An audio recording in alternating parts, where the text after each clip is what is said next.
Hello दोस्तों, मेरी YouTube channel कहानियां विद सीमा में आपका स्वागत है। नरकासुर की कहानी। भगवान श्री कृष्ण और उनकी पत्नी सत्यभामा ने नरकासुर नाम के दैत्य का वध किया था।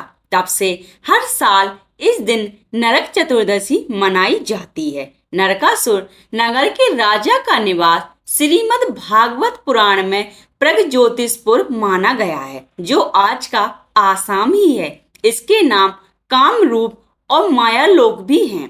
नरकासुर ने ब्रह्मा जी की उपासना की, वरदान मांगा कि हे देव, मैं भूमि पुत्र हूँ और मेरी मृत्यु यदि हो तो मेरी माता के हाथों ही हो।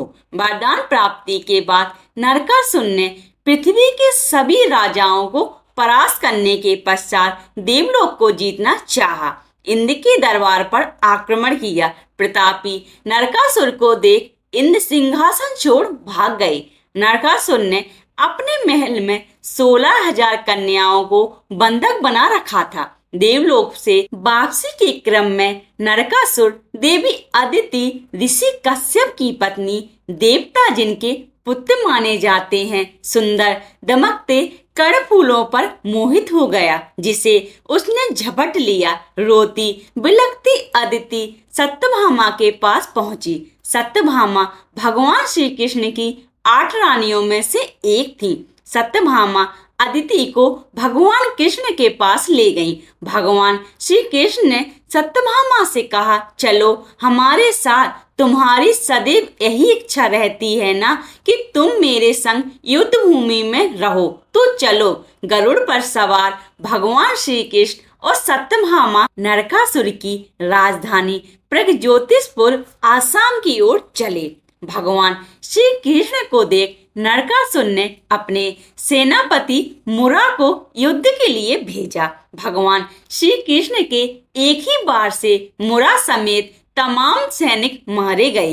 क्रोधित नरकासुर महल से निकला और उसने अपने त्रिशूल से भगवान श्री कृष्ण पर प्रहार किया, जो उनके सीने में लगा। भगवान श्री कृष्ण मूर्छित अवस्था में युद्ध के मैदान पर गिर गए। भगवान श्री कृष्ण की हालत देख विचलित सत्यभामा ने नरकासुर पर बाण से प्रहार किया। नरकासुर मारा गया। सत्यभामा फिर भगवान श्री कृष्ण की ओर मुड़ी, उन्हें हिलाया डुलाया तो कृष्ण मुस्कुराते हुए खड़े हो गए।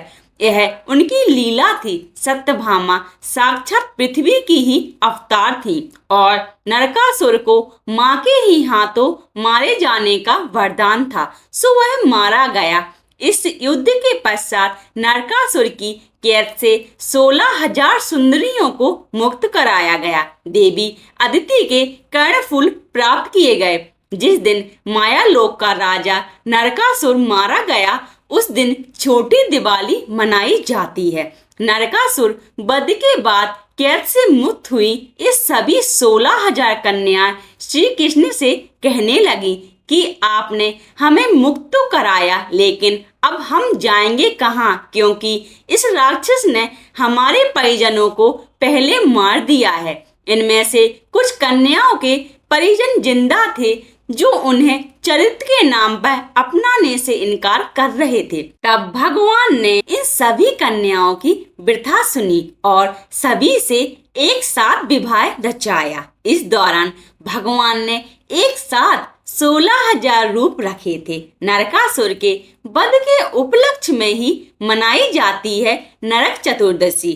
भगवान कृष्ण ने जिस दिन पत्नी सत्यभामा की सहायता से नरकासुर का संहार कर 16,000 कन्याओं को कैद से आजाद कराया था, इस उपलक्ष्य में दिवाली के एक दिन पहले नरक चतुर्दशी मनाई जाती है। यदि आप ऐसी ही कहानियों को पसंद करते हैं तो कृपया आप मेरे YouTube चैनल कहानियां विद सीमा को सब्सक्राइब, लाइक एंड अपने दोस्तों के साथ शेयर करें। धन्यवाद।